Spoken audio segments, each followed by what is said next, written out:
Тау қазақтарының 40-шы жылдары Қытайларға қарсы бастаған сұрапыл соғысы 1951 жылы Оспан батыр ұсталғанда аяқталғандай болып еді.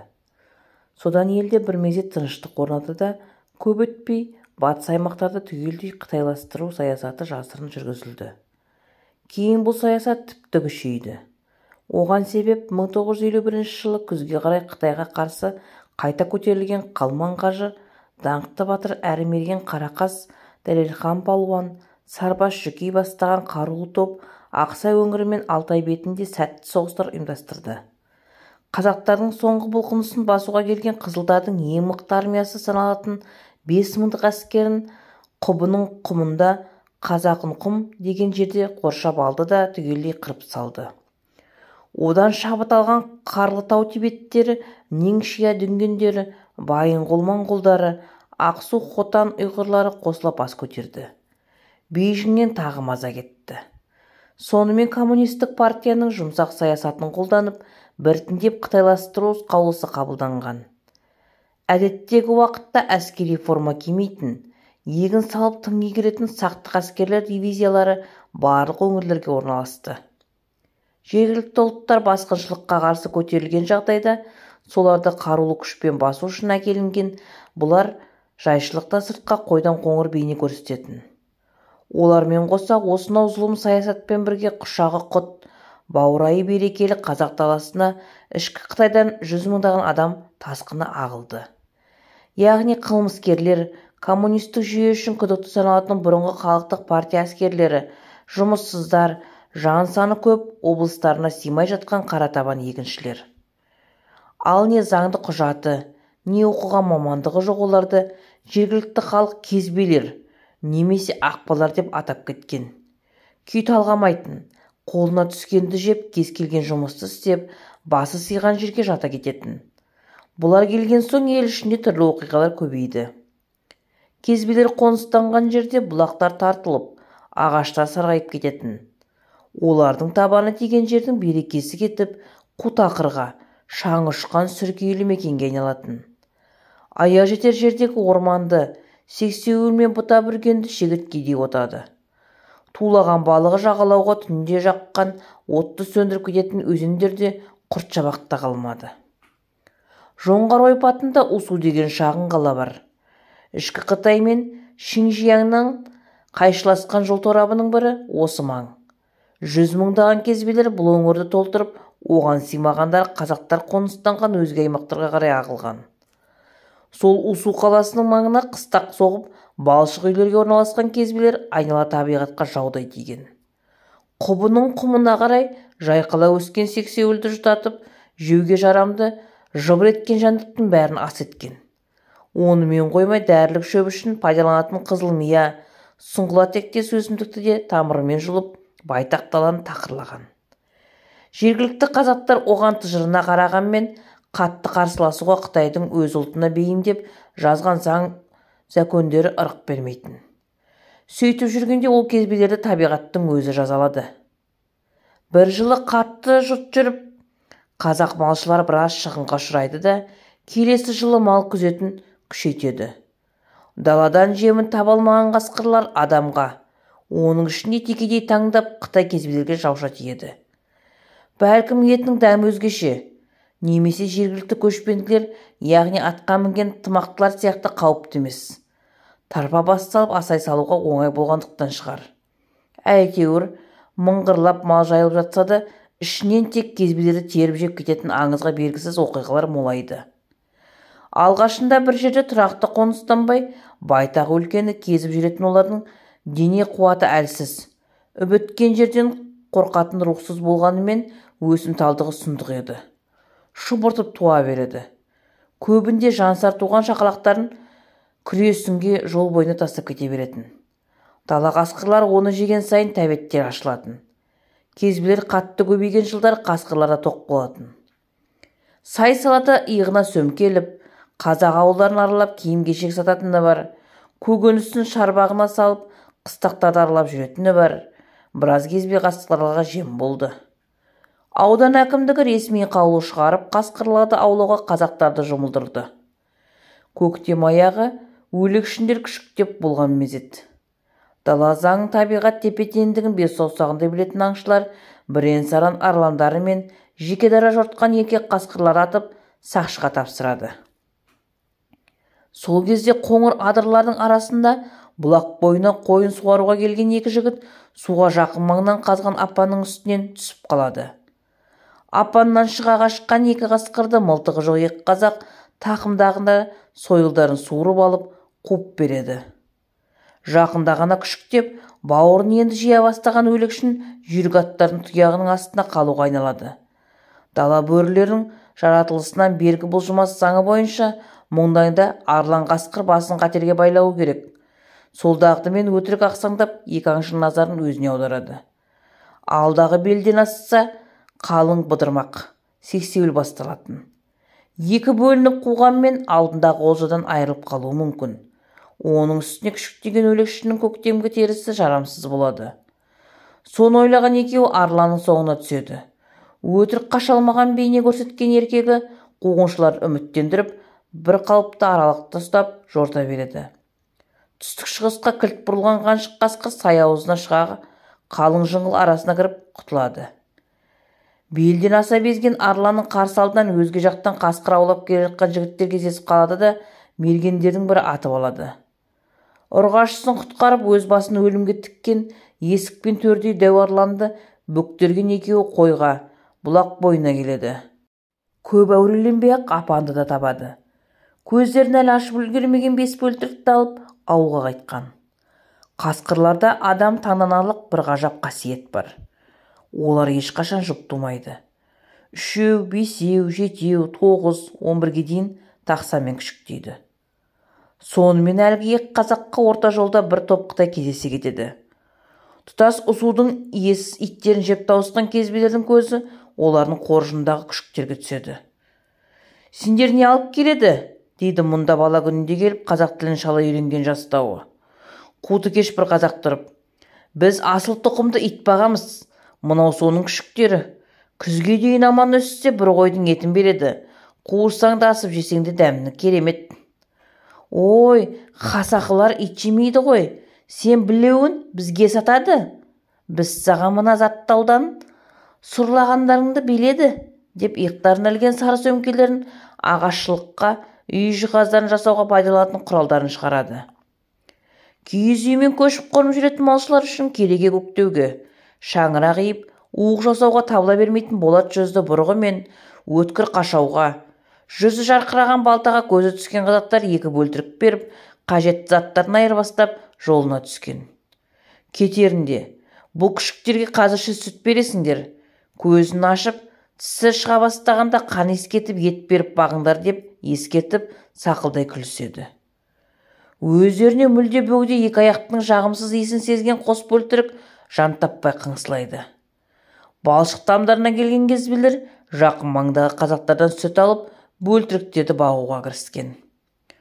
Арада айға жуық уақыт өтеді. Арланнан бес бірдей күшігінен айырылып, қатты ашынған өлекшін ене малға да, адамға да аяусыз тиеді. Топтасы қуған аңшылардан неше мәрте құтылып кетеді. Ат үстінен түспейтін қазақтарға жолай алмағанымен төменгі Қытай қыстағынан атсыз басында жүрген екі кезбені, одан көп өтпей қыста қаралап аяқ киім жамап жүрген етікші Қытайды кештетіп жеп кетеді. Мыжырайған балшықтамда өсіп жатқан екі бөлтіріктің біреуін кезбелер көп өтпей сүтті көп ішеді екен деп желкесіне шауып түскі асқа жеп алған. Бірі бауырын көтеріп көзін ашқан. 3-4 ай өткенде тұрқы жуандап айналасын айбар шеге бастаған. Тракторшы көршісі екеуі бөлтіріктің мойнына трактор еменімен әсемдеп мықтап қарғы бау жасады. Тамағынан шығарақ өткізіп ұзын темір шынжырға жалғады. Босай қалса қоржа иттеріне адамға тап беретін ыңғайын байқаған соң бұрышын темір қазыққа бекітті. Күн батсақ балапан атештің шақырғанындай созылыңқы үн шығаратын оның табиғатынан иттерге ұқсамайтын сезіле бастады. Әсіресе бұлтты жауынды күндері таңағара немесе күн бата бір орында тұрмай шыр айналатын әдет тапқан. Оны көрген иесі жедел туған бір-бірінен айнымайтын 6 баласын қора маңына жолатпайтын болды. 5 ай өткенде кәдімгідей үлкейген бөлтірік шынжырынан сәл босай қалса, Қоржанның жәутік иттерін жау тигендей шулатып талайтынды шығарды. Шілде туып ай толған күні тіпті ерек мінез көрсеткен. Дауысы жуандап, желке түсі көкшулан тартқан бала бөрі шегірткелерді шырылдаған айлы түнде жамылып, тұмсығын көтеріп ұзақ ұлыған. Бұл күнгі дауысы мүлде басқа. Қожылық кезбелердің бойын үрей билейді. Түн ортасы ауа ілгегі бос салынған темір тордан сыртқа атып шыққан бөлтірік күллі даланың белін қайыстыра ұзақ-ұзақ ұлыған. Сол сәтте Қоржанның шығысынан да, батысынан да, түстігі мен терістігінен де озандай ұлыған топ қасқырдың дауысы айлы түнді үрейге бөлеген. Топ бөрінің ішінен оқшау, өзгеше, озандай шығандаған бір дауыс кім-кімнің болса да жүрегін қақшарардай еді. Жай күндердің өзінде күн батсақ, есігінен аттап шыға алмай, үйіндегі темір шелекке дәрет сындыратын кезбелердің жағдайы қиындап кетті. Бұл түн ұйқысыз өтті. Қатты қорыққандары тіпті төсек астына кіріп тығылған. Күн шыға аяқтарын санап басып, есік терезелердің бастарын қылтитқан олар қос жанар қанталай от шашып, аласұрған бөлтіріктің қасына жақындай алмады. Сонда барып, өткенде жолшыбай кезіккен қазақтардың өздеріне иттің күшік емес, қасқырдың бөлтірігін беріп кеткенді түсінген. Бұл жағдай қатарынан 3 күн қайталанды да, бірден тыныштық орнады. 4-ші күні темір қазықты шыр айнала, шынжыр байлауды шалдырлата жұлқынған бөлтірік түс ауа сабасына түскендей болған. Есігін алдында қол тракторын шұқылап жатқан көршісіне көмектесіп жүрген иесі қолындағы майды сүртіп абайлап қасына барды. Үйінен ала келген шошқа етінің бір кесегін алдына тастап еді, қарап та қоймады. Тек өзіне қадалған қос жанарын сесіне жасқанған кезбенің бойын суық тер басты. Екі аяғынан жан кетіп, қарадай үрей ұшты. Бұны сойып жеуге ешкімнің жүрегі дуаламайды. Ал бұдан әрі өсіп кетсе, соңы не болар белгісіз. 3 күн бойы келген қасқырлар қоршауы түн сайын тарая келіп, көршілермен қоса өзімді жеп кету әбден мүмкін. Тіпті қатты ашынса, үйелмелі 6 баласында бір сәтте жусатып кетпесіне кім кепіл. Осы пәлені бостандығына жіберіп құтылайын деген ойға табан тіреді. Сонымен қоса қасқыр дауысынан жаны қалмай қорыққан қожаластары да оның құлақ етін жей берген. Ақшам әлетінде бөлтіріктің қасына барған кезбе оның бейқам ұйықтап жатқанын көрді. Жөткірініп дыбыс беріп еді, анау басын көтеріп бір қадады да жата берді. Аса сақтықпен абайлап жеткен ол бөлтірікке жақындады. Көзін ашқалы көргені осы бір адам пендесі болғасын ба, бұл жолы онша айбар шекпеді. Арқасынан сипалап, өзіне қатер төндірмесін түсінген ол, темір қазықтан шынжырдың бір ұшын шығарып жетелеп сыртқа шықты. Оны көрген қоржа иттері шу ете түсті де, бөлтірік бір рет ыр еткенде құйрықтарын бұттарына қыса қыңсылап жай-жайларына тарады. Бастабында жетекке ергенімен, қоржа шетіндегі суы тартылған кішкене тоған бойына жеткенде 4 аяқтап тұрып алды. Азу тұсы әлі жетіле қоймаған оның мойнынан кең байлаған қарғы бауын не шығара алмай, не шеше алмай әуреге түсті. Ақыры шынжырдың қарғы бауға жалғанған тұсын шығырығын айналдыра шығарып алды. Дала жақты нұсқап жібере салды.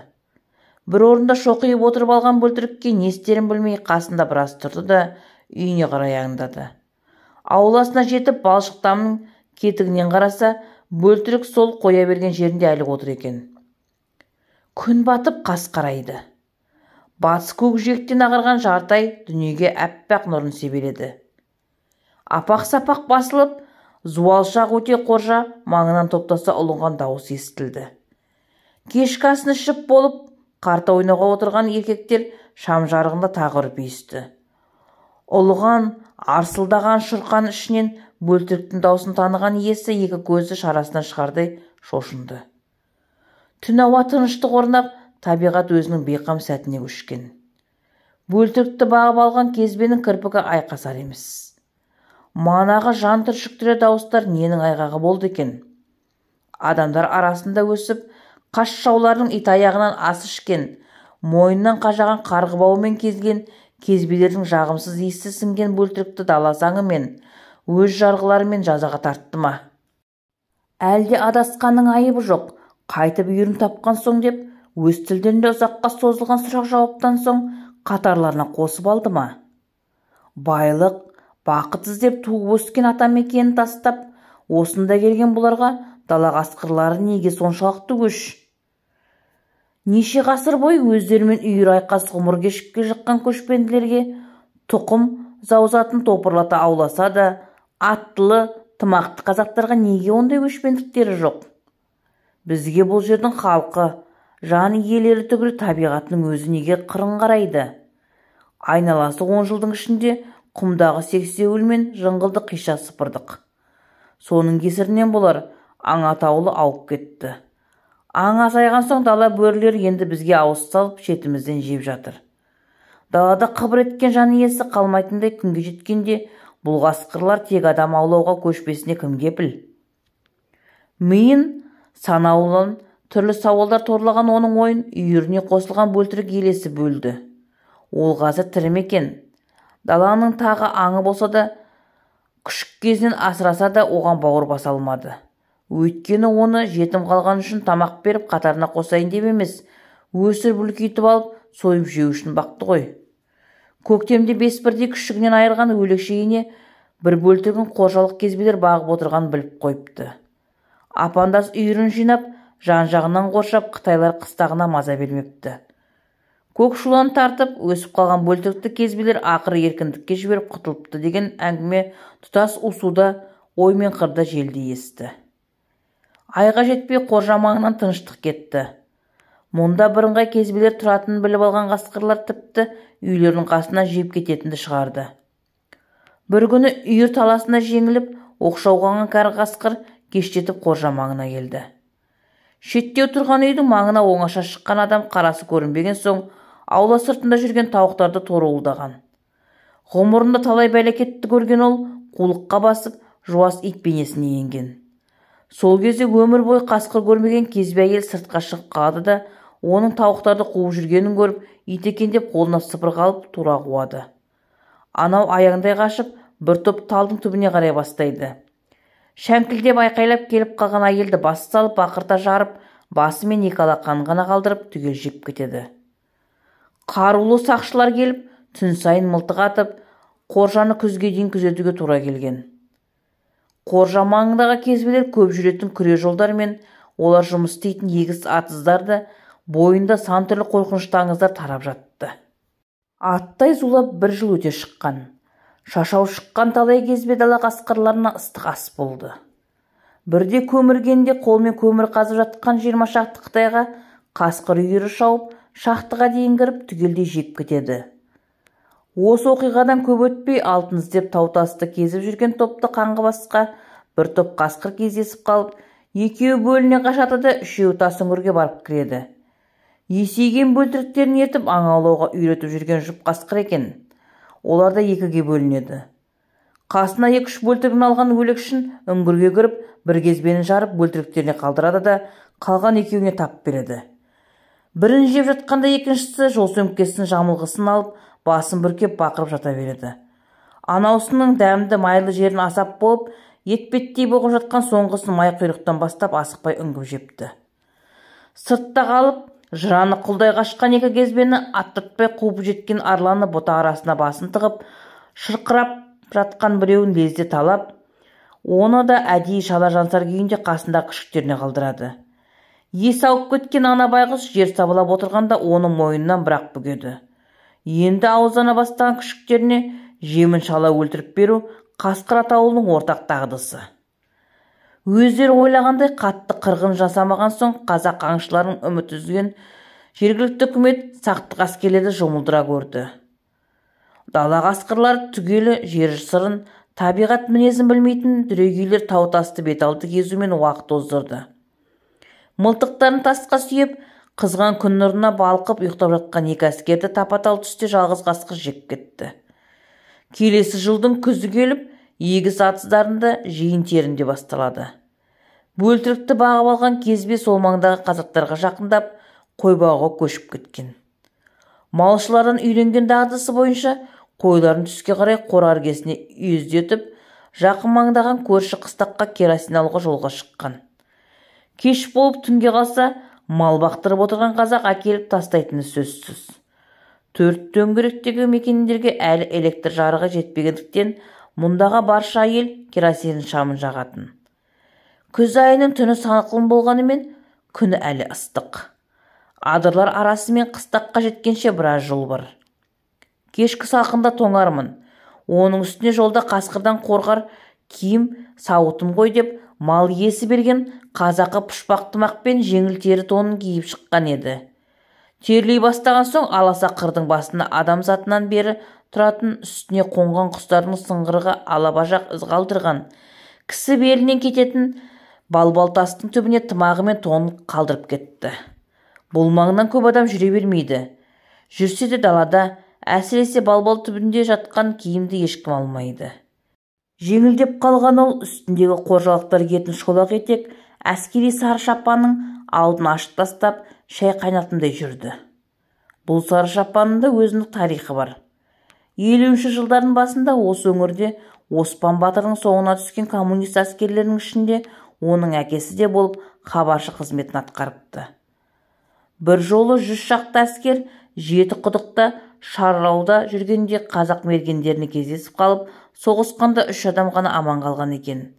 Сол жылдар хабаршыларға ең жүйрік аттар таңдап берілгендіктен Жетіқұдықтың сай-саласына қашып кіріп, мергендер оғына зорға құтылған еді. Ерліктеуге келмесе де, қарулы 100 коммунисттен 3 адам болса да тұтқынған үшін орталықтан арнайы медаль тағылып, батыр атағымен қоса осы шапан сыйға берілген. Сол әкеден мирасқа қалған әскери киім қожалықтардың бәріне таныс еді.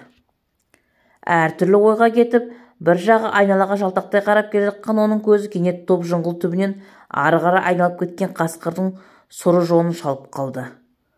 Тұла бойы діріл басып, бақайынан бастап шымырлата жылжыған шыбын жаны мұрнының ұшына келді. Кеберісіп кеткен ерін бір жалап алды да артына қарай қаша жөнелді. Бірден шабуылға өтпей, бүлкектей желген қасқыр сонадайдан еріп келеді. Байғыз кезбе әне-міне жан тәсілім етердей дедектейді. Малын бақтырған қазақтың қасқыр темірден, жіптен, таяқтан сескенеді. Алайда кездесіп қалсаң саспа. Айқайлай дауыс беріп, сыр білдірмей жүре берсең, қатты ашыққан қасқыр болмаса бет алды тиіспейді. Ал темір дауысы шықса, олар қаруы бар деп ойлайды да қасына жақындай алмайды деген есіне түсті. Керосин құйдыру үшін ала шыққан темір торсығын белінен шешіп, бір қолына кесек тасты алды да даңғырлата ұрды. Өлген тірілгеніне қарамай, қашқан байғұс безіп отырып, бағана өзі тымағы мен тері тонын қалдырып кеткен балбал тасқа да ілінді-ау. Қасқыр қуып жетсе, тісі өте қоймас деп тонын қаусыра киіп алды. Демін басып орнынан тұрып айналаға қараса, ештеңе көрінбейді. Тымағында баса киіп, темір торсығын қолына алған ол қой үздетіп кеткен қораға бет алды. Алды-артынан жалтақтай жаны ұшырып маңайды шолып келеді. Біресе сол жағынан, бірде оң жағынан қылаң берген дәу қасқыр оны тағы айналдыра бастады. Есі шыққан адам не демейді? Әй, кет! Менде мылтығы бар. Мен қасақы. Сен қасақыны жемейді, деп қарлыға тілі келгенше қазақшылап айқайлайды. Оның ойынша қасқырлар қазақ тілін түсінеді. Қазақша сөз шыққан жерге қасқыр келмейді. Жауыздың жауызы қасқыр атаулының өзі бет алды жоламайтын неткен киелі ұлт деп ойлап та үлгерді.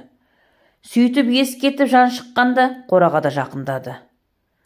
Көрші қыстаудан келе жатқан атты қазақ жан таппай қашқан оның қарасын алыстан көрген еді. Тасырлата шауып қасына келді де не болғанын сұрады.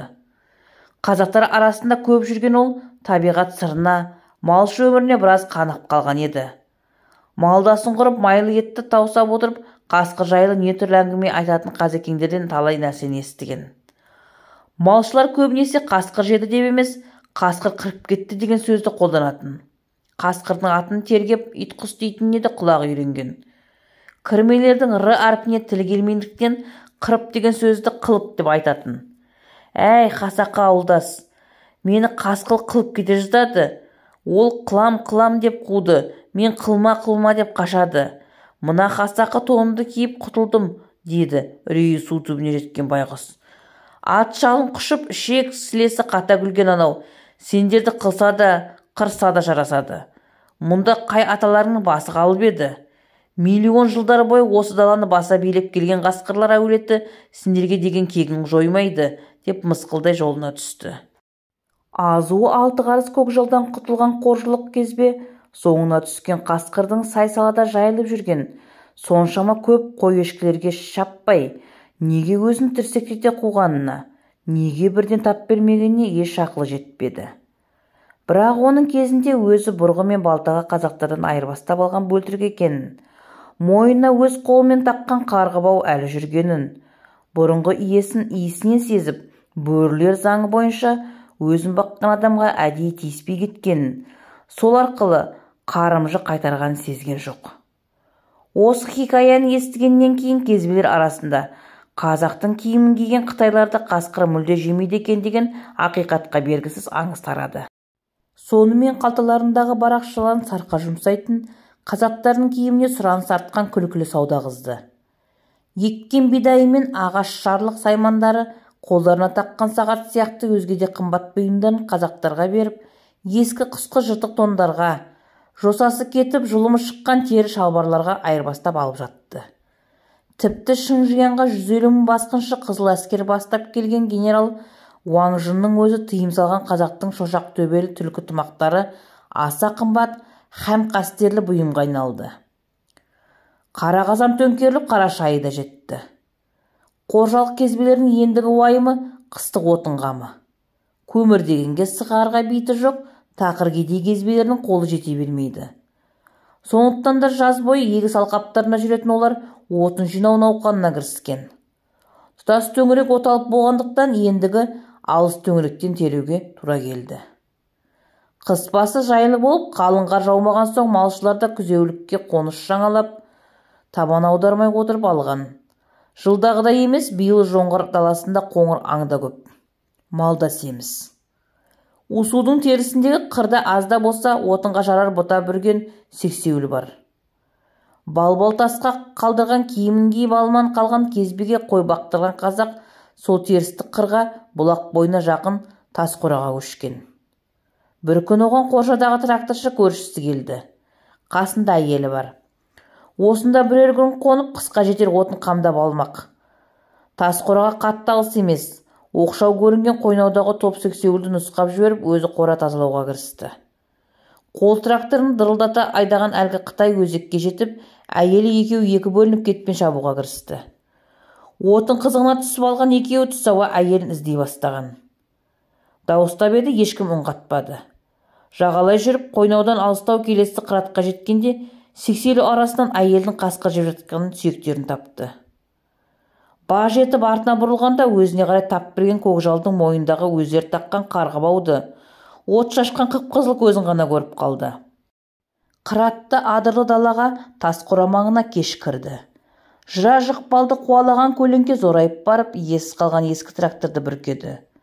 Отын теруге кеткен көршісінен әлі хабар жоқ. Қойнау жаққа қараса, қыбыр еткен жан көрінбейді. Жазда ептеп атқа үйрене бастаған соң, мал иесі оған месқарын кәрі атын қойға мінуге берген тұғын. Соған міне сала тепеңдетіп жетіп келді.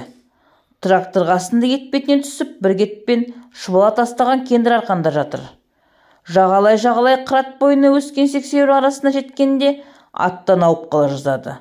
Жұлым-жұлымы шыққан әйел мүрдесінің қасына екі қылтасынан беліне дейін қоң еті жоқ, қан жоса болып тоңқайып өліп жатқан көршісін таныды. Сонадайдағы тастаққа қарап илеңдеген месқара кәрін атта тізгін жұлқылап шегіншектей берді. Тебініп қалған ол тас қораға қарай тепеңдеді. Артына қарауға дәті жетер емес.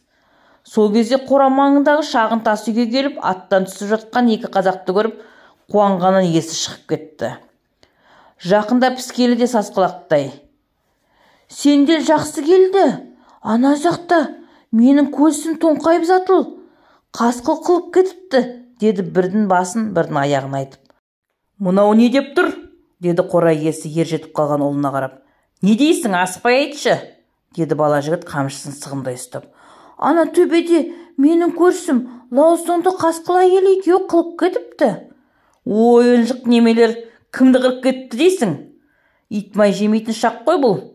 Далаңдары қойша жусап, мыңғырып жатқанда Қытайда қасқырдың әкесі бар ма осы? Жүр барып көрейік, деді қызуғанды бала қазақ. Ойбай, мен балмайды. Сен балып келеді, мен қолқады. Айылын тартып атына мінген бала жігіт құйғытып трактор қалған төбе жаққа кетті де аздан соң қайтып келді. Әкесіне екі қожалық кезбені қасқыр жеп кеткенін, қорыққаннан басын ғана қорғап, сексеуіл арасында еңбектей тылған еркектің кезбенің құйрығы мен санынан дым қалдырмаған баяндады. Арада 3-4 жыл өтті. Дала бөрілер адамға шабуылын тоқтатпады. Керісінше дей түскен. Тіпті кезбелері тобымен жейтін әдет тапты. Үрімжіден шығып, жұмыс іздеп жаяу шұбап келе жатқан 10 шақты кезбе үйірді қасқырға жем болды. Осындай істер қазақтар қоныстанған байтақ даланың кез келген жерінен көрініс берді. Алтай бетіндегі ақталады электр желісін тартып, бағана орнатып жүрген жеті Қытайды шатырдың қасына түгел қырып кетті. Ал сол маңда отырған қазақ малшылар жылдары бойы дін-аман.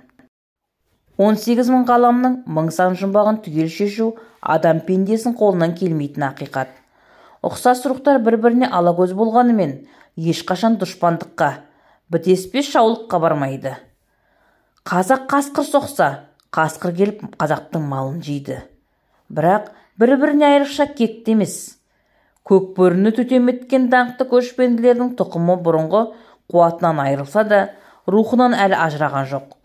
Мойнына қанша қарғыбау тағып, итаяққа темілткенімен бір күні бөрілігін жасайтыны даусыз. Кейде басқан ізінен, аттаған адамнан жиіркенетін, күллі дүние суық түсін беріп, теріс қарап тұрса да, сол жетесіз рухтар үстемдікке жетіп жататыны бар. Бірақ олардың тегінде ешқашан бөрі рухы жоқ. Бөрі рухы қонбағандардың ғұмыры көктемде ит арқасына тұрған қыраудай баянсыз, қысқа ғана. Қазақтардан Болат ұшты бұрғы мен балтаға бөлтірік айырбастап алған әкесі Оспан батыр мергендермен соғыста 100 әскерден 3 адам ғана аман қалған үшін батыр атағын алған кезбе-түн баласы ұйықтай алмайтын сырқатқа душар болды. Тез қартайып сүлдері ғана қалды. Үйде де, түзде де көзіне қасқыр елестей берген соң ата мекеніне ішкі Қытайға көшіп кетті. Әйелі 6 баласын алып Усуда қалды. Ал 5 бөлтірігін алдырған өлекшін қайтып күшіктеген жоқ.